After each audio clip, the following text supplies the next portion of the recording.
귀로 여는 세상. 영심이의 책방에 오신 여러분, 환영합니다.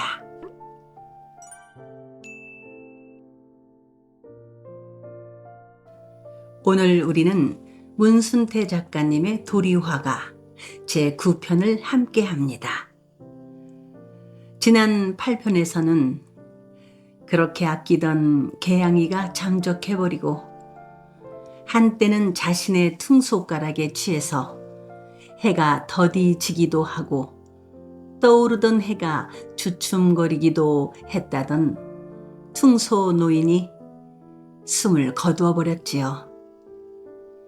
그 후 신재효는 두 번의 아내가 병으로 가고 아버지 어머니 심요살이로 6년이 가고 어느덧 나이 40이 되어 아전으로 자리를 굳히면서 판소리에 대한 정열은 더욱 뜨겁게 타올라 갑니다. 이야기가 계속됩니다. 도리화가 문순태.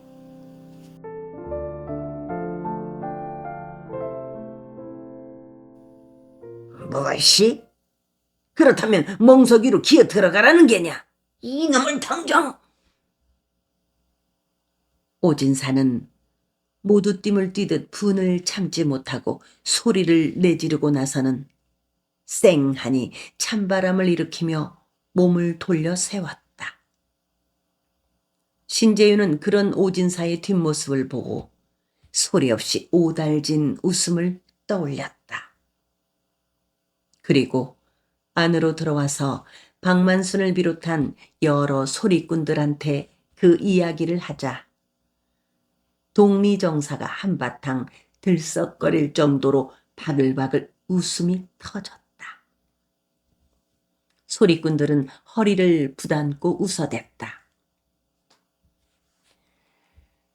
앞으로 광대를 천대하는 자는 양반이 아니라 양반 하랩이라도 초대에 응하지 말게나. 그리고 광대를 천대하는 자는 아무리 지체가 높은 양반이라 해도 허리를 구부리고 독리정사 안에 들어와서 소리를 듣도록 하겠네. 비록 우리들 신부는 양반이 아닐지라도 소리만은 반상의 구별이 없지 않은가? 신재유의 말에 독리정산의 모든 소리꾼들은 박수를 쳤다.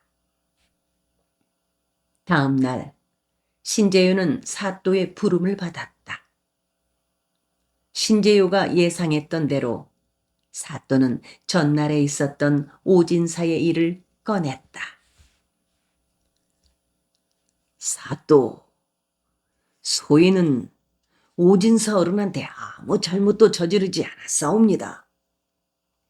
그렇다고 죄 없는 포도나무에 벌을 내리시렵니까? 포도나무가 무슨 잘못이 있다고 당장에 베어 없애라는 것입니까요?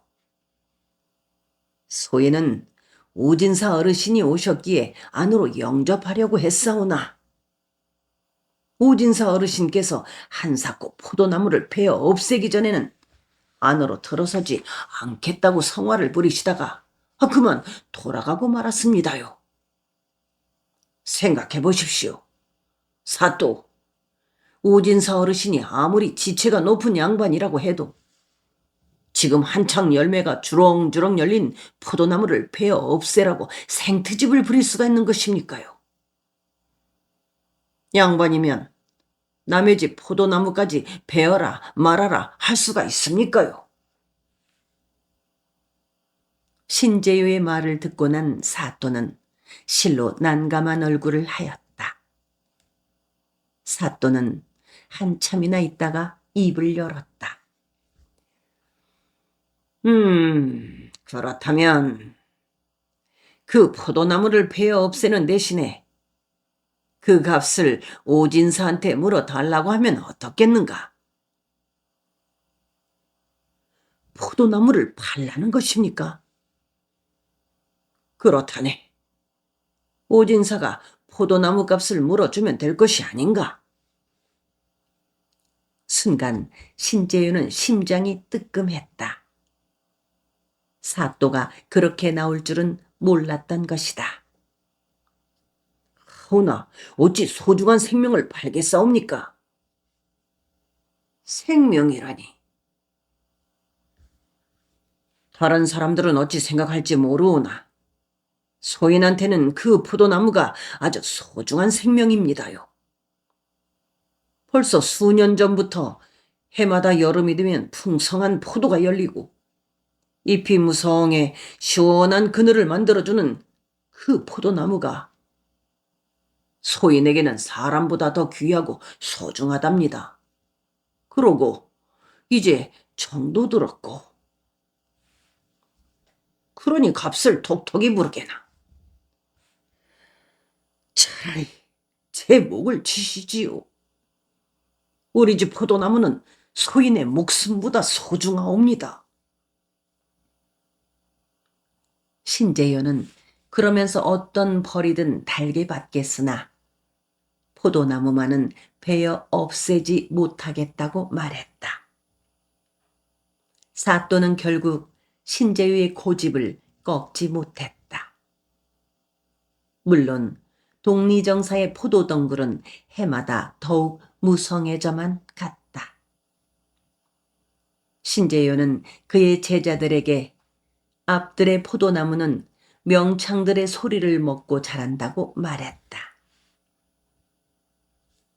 신재유는 낮에는 정자에 머무르면서 그를 찾아온 풍류객들이나 기녀, 장부들과 어울렸고 밤에는 방 안에 앉아 입선 삼매에 들었다. 그의 방은 낮에도 어두웠다.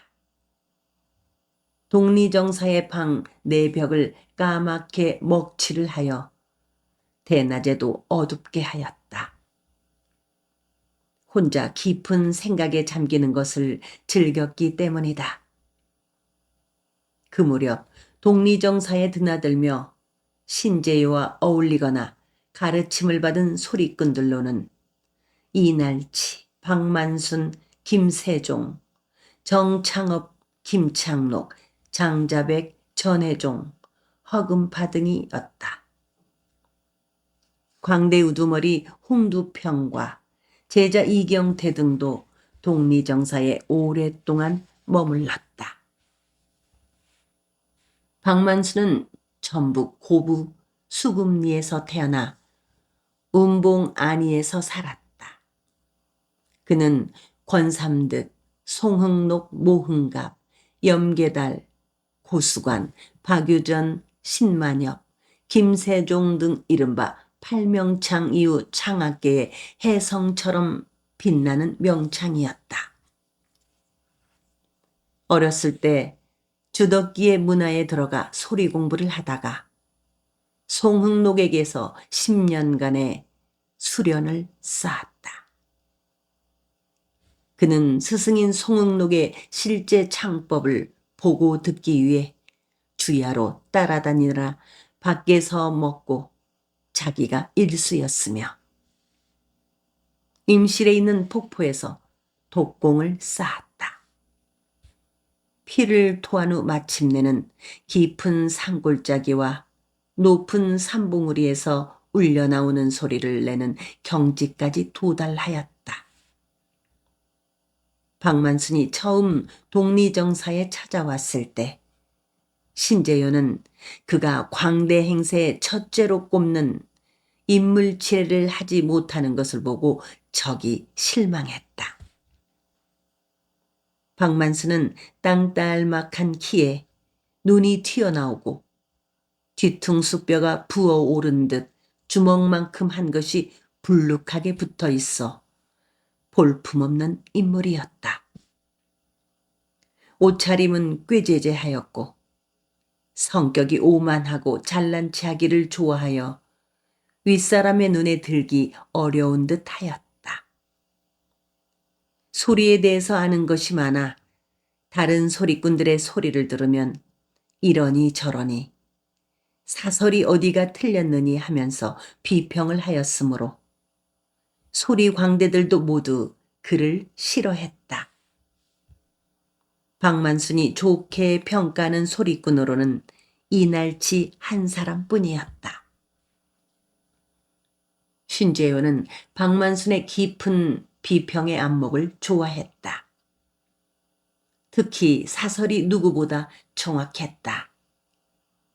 박만순이가 기록한 춘향가와 적벽가의 사설이 그 중에서 비교적 거슬림이 적었다.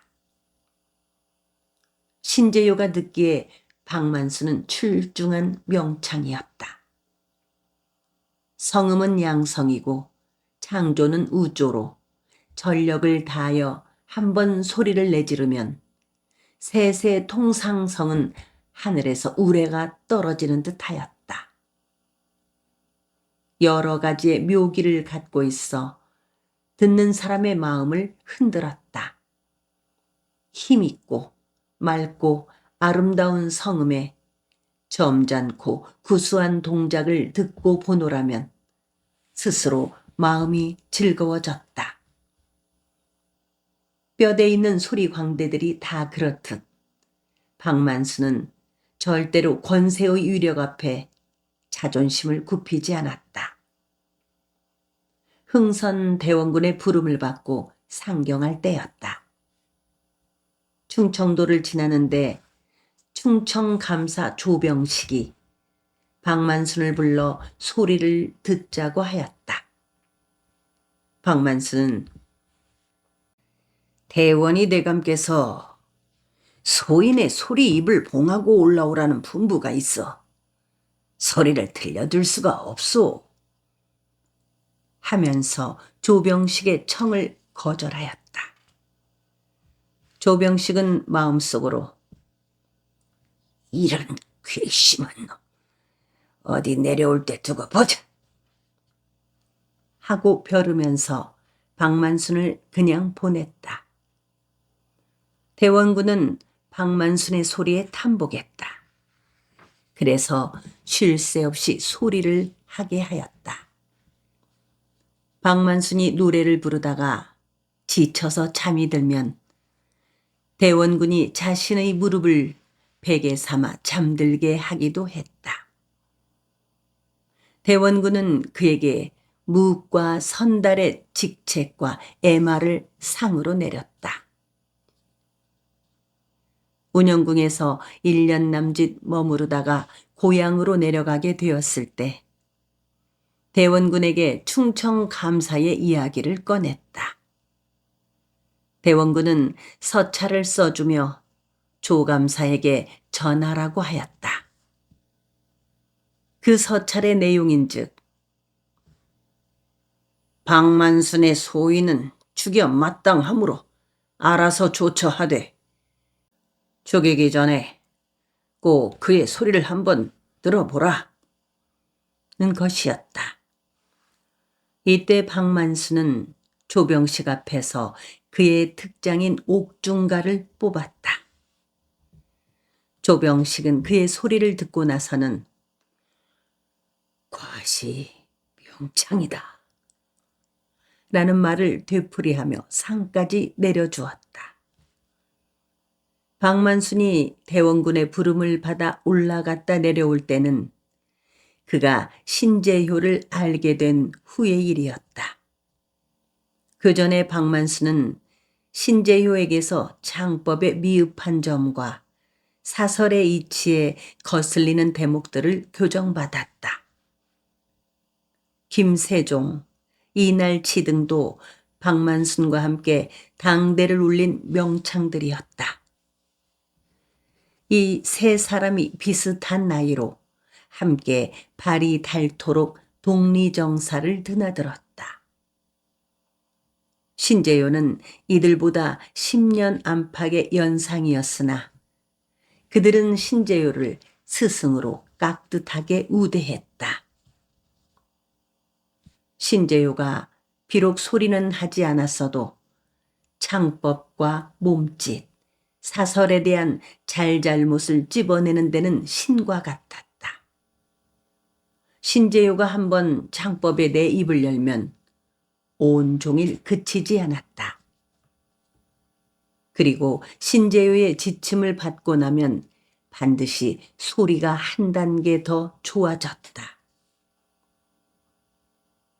김세종은 전북 순창 태생으로 신재요의 문화에서 여러 해 지침을 받아 견문의 고상함이 다른 명창들보다 빛났다.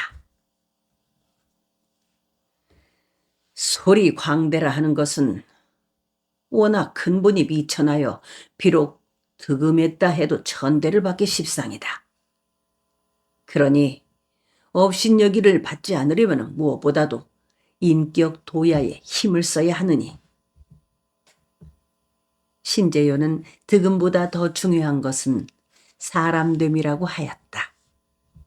그리고 소리를 들으면 잘한다, 잘못한다 말하지 말고 어느 대목이 어찌하여 잘못한 것이라고 분명히 짚어서 말할 수 있어야 한다고 일렀다.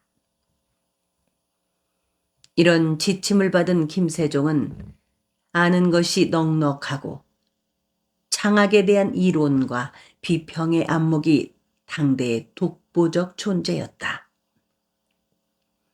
창학계의 안단위로 통했던 박만순도 김세종 앞에서는 감히 비평의 말을 번긋하지도 못하였다. 김세종은 말하기를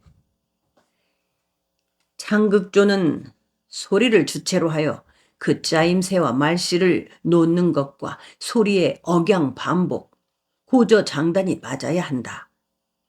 그러나 형용이나 동장을 등한히 해도 안 된다. 울 때에는 실제로 우는 것 모양으로 수건으로 얼굴을 가리고 엎드려 울거나 방성 통곡으로 울든지 하여 그때그때에 따라서 여실히 우는 동작을 나타내야 한다. 꼿꼿하게 서서 아무런 슬픈 감정도 없이 곡성만을 낸다면 창과 극이 따로 떨어져 실격이 된다. 고 하였다. 그는 춘향가에 출중했고 천자 뒤풀이 대목은 아무도 그를 따를 사람이 없었다. 이날치는 담양에서 출생하여 광주에서 성장하였으며 신재요보다 8살 아래였다.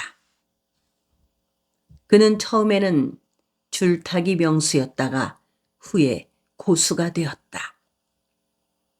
소리꾼과 고수와의 차별 대우가 크다는 것을 알고는 박유전의 문화에 들어가 소리 공부를 시작했다. 박유전은 순창에서 태어나 전남 보성 강산리에서 살았는데 서편제의 분류가 그로부터 시작되었다. 천구성이 뛰어나 당시에 비교할 만한 명창이 없었으며 대원군도 박유전의 세타령에 탐복하여 묵과 선달의 직첩에 오수경과 금토수를 내렸다. 그가 살던 곳이 강산리라 하여 강산이라는 호를 내려주기까지 하였는데 그런 연유로 하여 박유전의 소리마디를 강산제라고도 하였다. 이날치는 특히 박유전의 세타령의 법제를 계승하였고 박유전의 던음으로 춘향가 중에서 이별가 대목이 이날치 전창으로 전해졌다. 신재요는 이날치에 대해 남달리 포부가 크고 기에 또한 비범할 뿐만 아니라 쉰 목소리와 같이 껄껄하게 나오는 수리성이 출중하였다. 고 칭찬했다. 이날치는 춘향가를 뽑을 때 신관사또 도임 대목에서 나팔을 방창하면 완연히 나팔 소리를 그대로 냈고 임경치는 소리를 입으로 내면 영락없는 쇳소리가 들렸다. 특히 애원 한성을 낼 때는 듣는 사람이 눈물을 자아냈고 해악이 넘치고 익살스러운 동작을 하면 보는 사람이 포복절도하였다. 과연 이날치의 새 타령은 일품이야. 신재요는 이날치가 새 타령을 뽑을 때 온갖 새의 지저귀는 소리를 흉내내는 것을 듣고 탐복하였다. 이날치는 너름새에 뛰어났다. 그는 권삼등 못지않게 소리로 사람을 울리기도 하고 웃기기도 하였다. 이날치가 서울에서 한창 이름을 떨치던 때의 일이었다. 당시 일시성을 가진 늙은 재상이 있었는데 성질이 워낙 꼿꼿하여 남의 앞에서 얼굴에 희노애락을 나타내는 법이 없었다. 하루는 그의 친구들이 이날치 이야기를 했다. 이명창이야말로 노래로 능히 사람을 울리기도 하고 웃기기도 한다는구만. 누구인가 이렇게 말하자 늙은 재상은 이에 반박하고 나섰다. 이 사람아, 대장부가 어찌 한갓 비천한 광대의 노래에 울고 웃는단 말인가? 그러자 그의 친구들이 이날치를 한번 불러다 시험을 해보자고 하였다. 늙은 재상은 이날치를 초청하고 만일 소리로 자기를 울리면 천냥을 상으로 주겠거니와 그렇지 못하면 목을 베겠다고 하였다. 이날치는 내기에 응했다. 이날치는 심청가 중에서 심청이가 부친의 눈을 뜨게 하기 위하여 공양미 300석에 몸이 팔려 이별하는 대목에서부터 선인들을 따라가 인당수에 빠지는 대목까지를 처절한 애사비조로 노래했다. 그의 노래를 들은 좌중은 모두 울었다. 늙은 재상도 눈물을 흘리고 나서 이날치의 손을 잡고 그대야말로 참으로 하늘이 내려주신 명창일세 하면서 천냥의 상금을 내렸다. 이날치는 춘향가와 심청가를 잘 불렀으며 신재요에게서 정확한 사설을 익혀 처음부터 끝까지 단 한 대목도 그르치는 데가 없었다. 특히 그의 턴음으로 춘향가 중 춘향의 자탄가인 망부사의 서름제가 출중하였다. 박만순, 김세종, 이날치의 후배격이 되는 정창업과 김창록도 신재요의 제자로 이름을 떨친 명창이었다. 정창업은 신재요보다 35살 아래로 전남 한평에서 태어나 어려서부터 박유전에게서 5년 동안 소리 공부를 하다가 신재요의 문화에 들어와 창법과 사설을 익혔다. 그의 목은 천구성으로 계면을 주로 하여 판을 짜는 솜씨였다. 그는 전주 통인청 대사습에 참하였다가 사설이 막혀 청중들로부터 야유를 당한 일로 크게 낭망한 적이 있었다. 전주의 통인청 대사습이란 전국의 각처에 이름 있는 명창들이 참여하여 각기 소리를 경연을 벌인 국내에서 가장 권위 있는 명창 대회였다.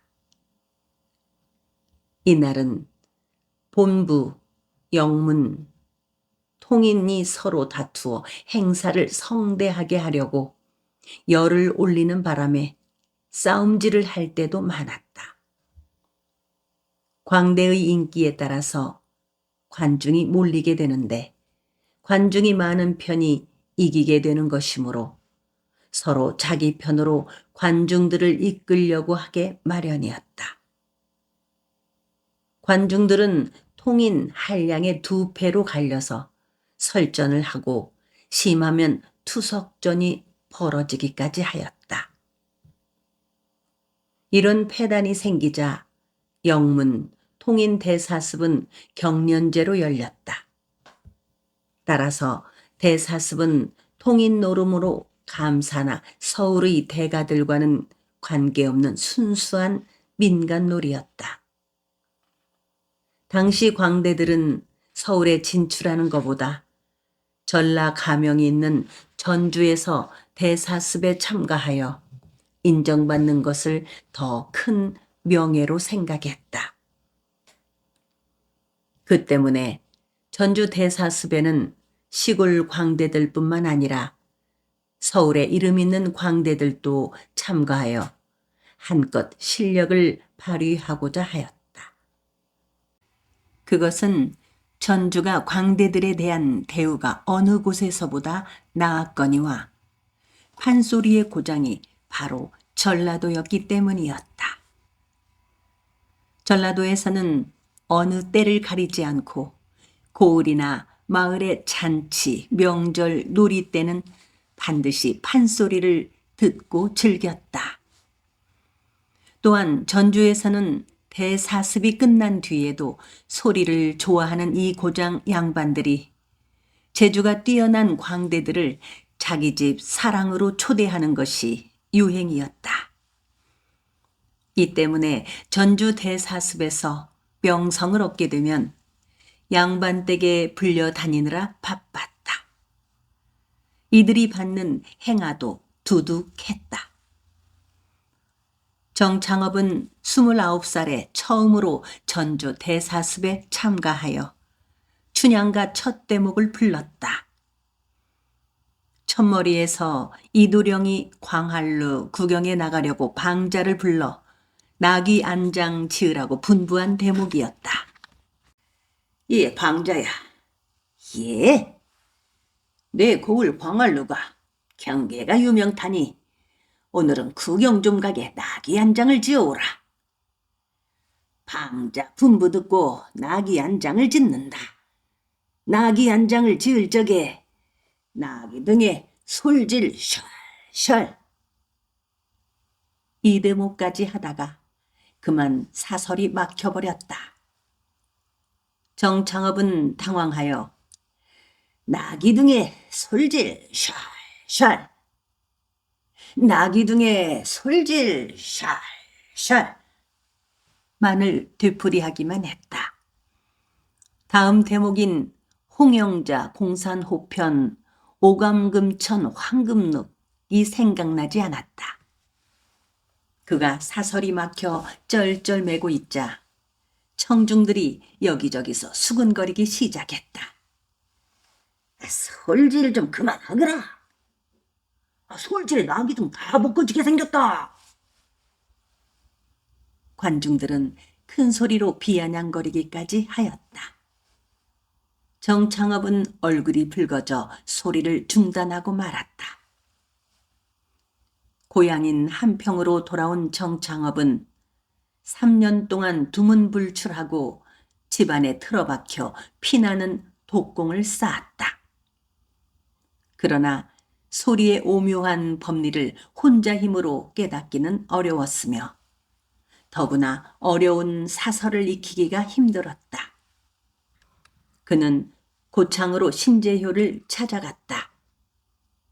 이때 신재효의 문화에 있던 박만순, 이날치, 김세종 같은 선배 명창들을 비롯하여 많은 소리 광대들을 만날 수 있게 되었다. 저 선생님의 지침을 받고 싶어 찾아왔습니다.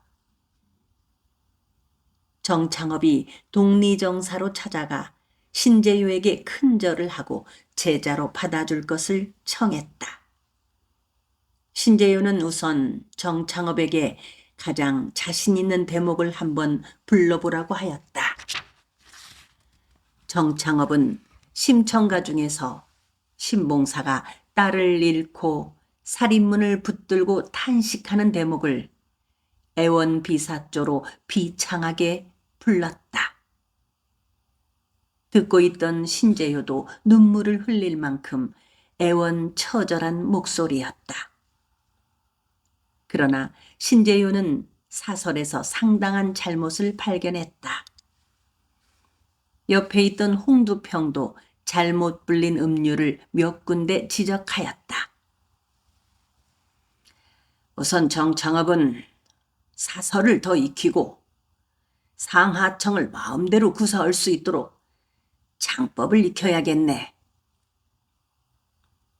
신재효는 그렇게 말하고 나서 그가 불렀던 심청가 한 대목에서 사설의 틀린 부분을 조목조목 지적하고 어문의 명확한 음과 그 바른 뜻을 말해 주었다. 지난번 전주 대사습에서 낭패를 보았다는 그 홍영자 공사 노편 오강금천 황금늑이라는 말의 뜻을 아는가? 신재효가 물었으나 정창업은 그 어려운 말 뜻을 알 턱이 없었다. 홍영자공 산호편이라 함은 붉은 실의 제갈장식과 산호로 된 말체를 말하며 오간금천 황금늑이란 구슬 안장 비단천의 황금장식을 한 굴레를 뜻하지. 이제 알겠는가? 뜻을 알고 불러야 막힘이 없고 감정을 나타내는데도 수월한 법이다. 그 말은 맞았다. 정창업이 어려운 한문으로 된 사설의 뜻을 알고 나자 부르기도 수월했고 저절로 신명이 나는 듯 하였다. 정창업은 2년 동안 신재효의 문화에서 지침을 받았다. 그러자 사설은 물론 창학에 대한 원리와 이론에 비로소 눈이 열렸으며 희로애락을 소리로 나타내는 데에 새로운 경지를 맛볼 수가 있었다. 정창업은 5년 만에 다시 전주 대사습에 참가하여 크게 명성을 얻었다. 그날 정창업은 신봉사가 딸을 잃고 탄식하는 대목을 불렀다. 청중은 온통 눈물을 주체하지 못하였으며 흐르는 눈물을 비석에 뿌렸더니 비석에까지 눈물이 흘러내렸다.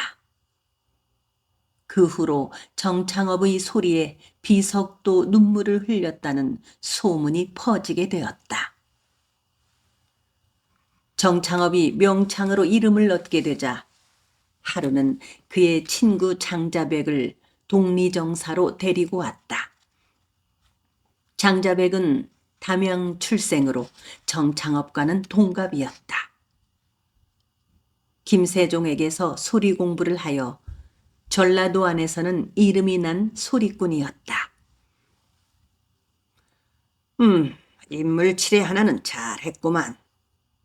허나 자네는 풍신만 믿고 소리 공부에는 소리했네 그려. 신재효는 장자백을 맞대놓고 나무라듯 말했다. 그것은 사실이었다. 장자백은 인물만 믿고 독공에는 소홀하여 친구인 정창업보다는 뒤처져 있었다. 그의 처 또한 미인이었는데 남편의 소리가 남보다 뒤지는 것에 불평하여 몰래 집을 나가 옥구에 사는 부자의 첩이 되어 버렸다. 장자백은 처가 그에게서 도망친 것에 충격을 받고 어떻게 해서든지 명창이 되겠다는 결심을 굳힌 끝에 신재효를 찾아오게 된 것이다. 신재효는 장자백에게 먼저 그가 지은 광대가부터 가르쳤다. 고금의 호걸문장 절창으로 후세에 유전하나 모두가 허사로다. 송옥의 고당부와 조작은의 낙신부는 그 말이 정형한지 네 눈으로 보았으며 와룡 선생 양보음은 삼장사의 단식이요 정절 선생 귀걸에사 처사의 한정이라. 이 청년의 원벌이와 백낙천의 장안가며 원진의 연창궁사 니교의 분음행이 다 쓸어 철양사설 차마 어찌 듣겄디야. 인간의 부귀영화 일장춘몽 가소롭고 유유한 생이사별 뉘안이 한탄하리. 거려 천지 우리 행락 광대 행세 어렵고 또 어렵다. 광대라 하는 것이 제일은 인물치레, 둘째는 사설치레, 그 직차 득음이요, 그 직차 너름새라. 너름새라 하는 것이 귀성 끼고 맵시 있고 경각의 천태만상 위선 위구 천변 만화 좌상의 풍류 혹을 귀경하는 노소남녀 울게 하고 웃게 하는 이 귀성 이 맵시가 어찌하니 어려우며 득음이나 하는 것은 오음을 분별하고 육류를 변화하여 오장에서 나는 소리 농락하여 자아낼 때 그도 또한 어렵구나. 사설이라 하는 것은 적음 미혹 좋은 말로 분명하고 완연하게 색색이 금상첨화 칠보단장 미부인이 병풍 뒤에 나서는 듯 사모야 밝은 달이 구름 밖에 나오는 듯 새 눈 뜨고 웃게 하기 대단히 어렵구나. 인물은 천생이라 변동할 수 없거니와 원원한 이 속판이 소리하는 법례로다. 영산 초장 다스름이 은은한 청개수가 얼음 밑에 흐르는 듯 끌려내는 목이 순풍에 배 노는 듯 차차로 돌리는 목 봉에 노전 기하다. 도두어 울리는 목 만장봉이 솟구는 듯 툭툭 굴러내리는 목 폭포수가 솟치는 듯 장단 고저 변화 무궁 이리 농락 저리 농락 안일이 짜는 말이 아리따운 제비말과 공교로운 앵무소리 중중몰이 중얼이며 허성이며 진양조를 달아두고 놓아두고 걸리다가 들치다가 청청하게 도는 목이 단산의 봉의 울음 청원하게 뜨는 목이 청천의 하계 울음 애원성 흐르는 목 황영의 비파소리 무수히 농락 변화 불시에 튀는 목이 벽역이 부르는 듯 음아 질타 호령소리 태산이 흐르는 듯 어느덧 변화하여 낙목 한천 찬바람이 소실하게 부는 소리 왕소군의 출세곡과 첩부인의 황곡가라 좌상이 실색하고 구경꾼이 낙노하니 이러한 강대 노릇 어찌하니 어려우랴. 신재윤은 광대가를 부르게 하고 창법을 가르쳤다. 5년 동안 천신만고 사설을 익히고 창법을 연마한 장자백은 드디어 명창이 되었고 하루도 쉴 날이 없을 정도로 부잣집 잔치에 초대되었다. 그 무렵 고창뿐만 아니라 전라도 여러 고을의 양반집 잔치가 있을 때는 신재유한테 광대를 보내달라는 청을 해왔고 신재유는 자기 집에 모여든 소리꾼들 중에서 골라 잔치집에 보내곤 하였다. 신재유는 아무나 양반들의 잔치에 놀이에 보내지 않았으며 이만하면 되었다 싶은 소리 광대만을 골라서 추천하였다. 신재유를 통하여 잔치집에 초대된 광대들은 당연히 후한 행하를 받을 수가 있었다. 그러기에 독리정사에는 많은 소리 광대들이 몰려들었다. 그들은 신재요에게 소리 공부를 하기 위해서 그리고 큰 잔치집에 초대되기를 원해 독리정사의 문화생이 된 것이었다. 광대 도방격인 신재요의 추천을 받아 양반집 잔치에 초대되는 것 자체가 곧 명창으로 이름을 얻게 되는 것이나 마찬가지였다. 전라도뿐만 아니라 충청도나 서울에서까지 소리광대가 필요한 때는 반드시 고창의 신재요한테 먼저 청이 들어왔다. 장자백이 소리 공부를 마쳤을 때 옥구의 대지주 권찬봉이 회갑잔치를 열었다. 권찬봉은 신재유한테 사람을 시켜 소리광대를 보내달라는 부탁을 해왔다. 신재유는 장자백을 보냈다. 옥구의 권찬봉 회갑잔치에 초대된 장자백은 밤새도록 노래를 불러 듣는 사람들의 마음을 죄에 흔들어 놓았다. 이날 그를 버리고 부자의 첩이 되었던 장자백의 처도 그의 소리를 듣고 울었다. 장자백이 권찬봉 회갑잔치에서 소리를 끝내고 옥구를 떠나올 때 그를 버렸던 처가 울며 따라왔다.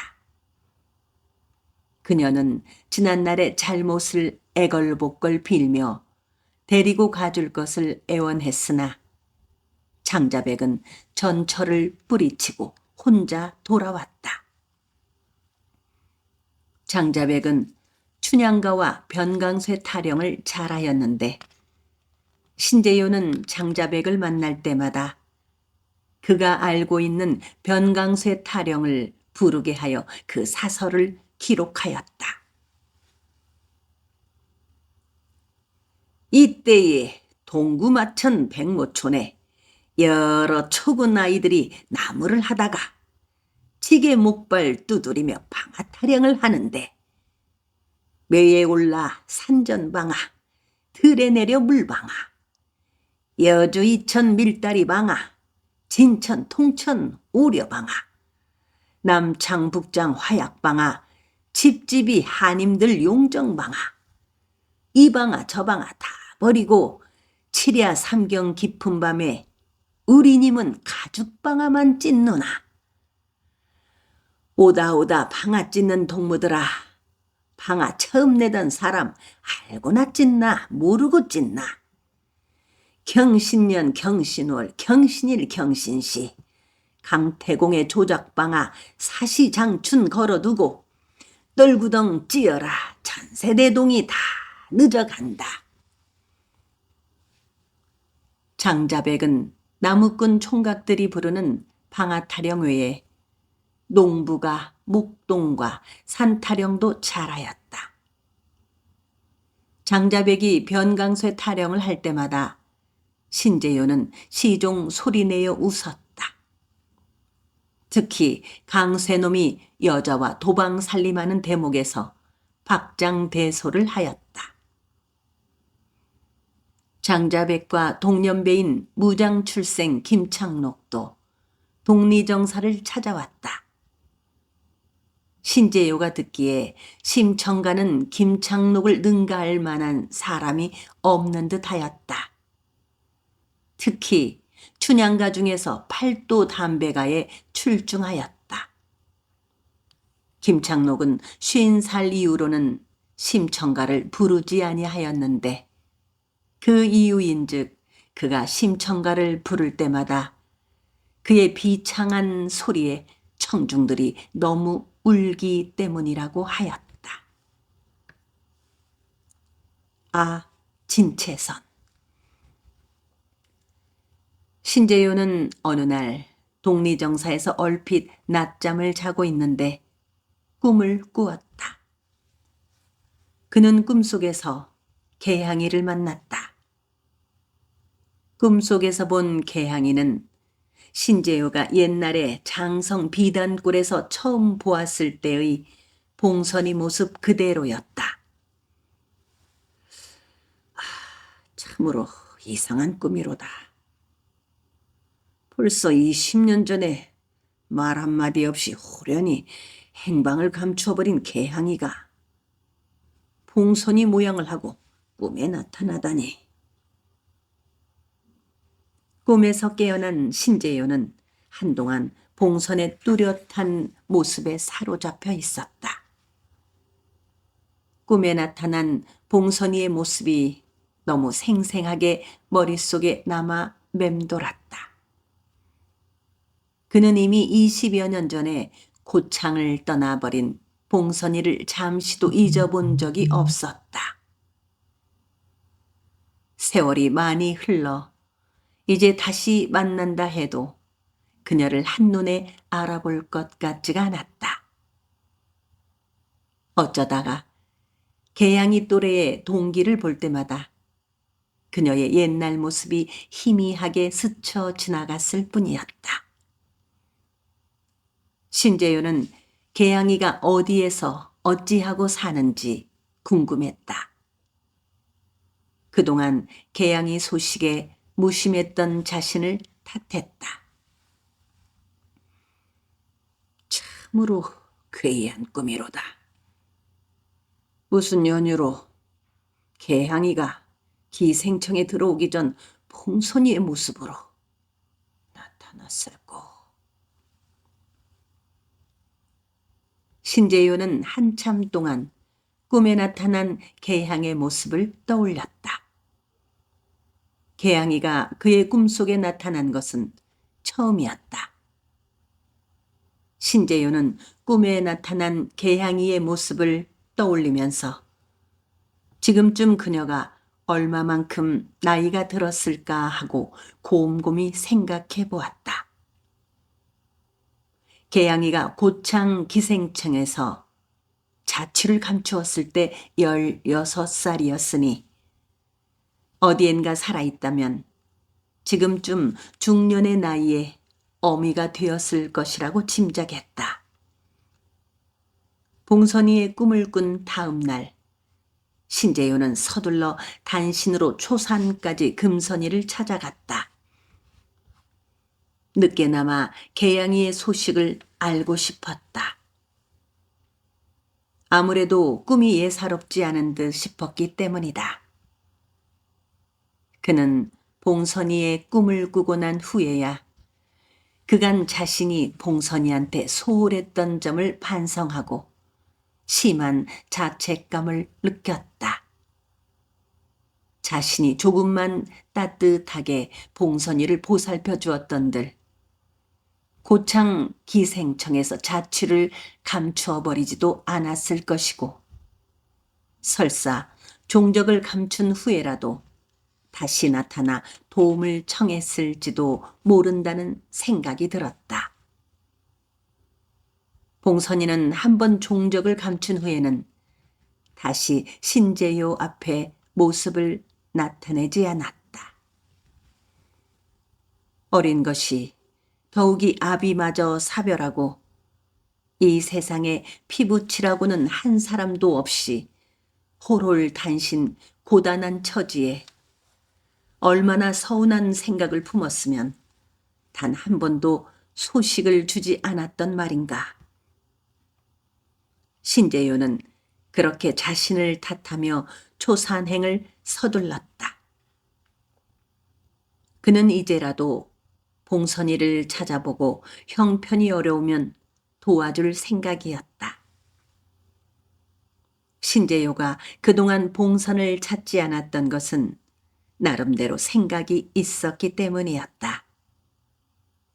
첫째는 세상 사람들의 오해가 싫었고 둘째는 기생청을 떠나 살다가 지치면 다시 신재효를 찾아오겠거니 생각했었다. 그러다가 세월이 훌쩍 지나가 버린 것이다. 그는 오래전에, 그러니까 봉선이가 자취를 감춰버린 3년쯤 지나 금선이로부터 얼핏 봉선이의 소식을 들었을 뿐이었다. 그때 금선이의 말로는 봉선이가 무장해서 농사꾼한테 시집을 가서 살고 있다고 하였다. 그래서 신재요 생각에 기생이 되는 것보다는 차라리 농사꾼의 안악이 되어 한평생 평범하게 사는 것이 훨씬 좋을 듯하여 마음을 놓기까지 했었다. 그런데 전날 밤에 불현듯 봉선이의 꿈을 꾸게 된 신재효는 필시 봉선이한테 무슨 곡절이 있을 것 같은 예감에 그대로 지나칠 수가 없었던 것이다. 초산에 당도하여 기생청으로 금선이를 찾아간 신재효는 헛걸음을 치고 말았다. 금선이는 기생청을 그만두고 갈제 밑에 주막을 냈다고 하였다. 신재효는 기왕 내친 김에 갈제까지 길을 재촉하였다. 그가 갈제 밑에 있는 주막에 당도했을 때는 어느덧 해가 기울기 시작했다. 다행히 금선이를 만나게 되면 몰라도 그렇지 않을 경우에 밤길을 되짚어 돌아가야 할 판이었다. 금선이는 주막에 있었다. 그녀는 신재효를 한눈에 알아보고 반가움보다 부끄러움이 앞서는지 고개를 무겁게 떨어뜨렸다. 오랜만에 본 금선이의 모습은 옛날 같지가 않게 왜소하고 초라했다. 나이 탓인지 아니면 세파에 시달려온 탓인지 얼굴에는 주름살이 보였고 귀밑머리가 희끗했다. 금선이는 신재효를 보더니 눈물부터 훔쳤다.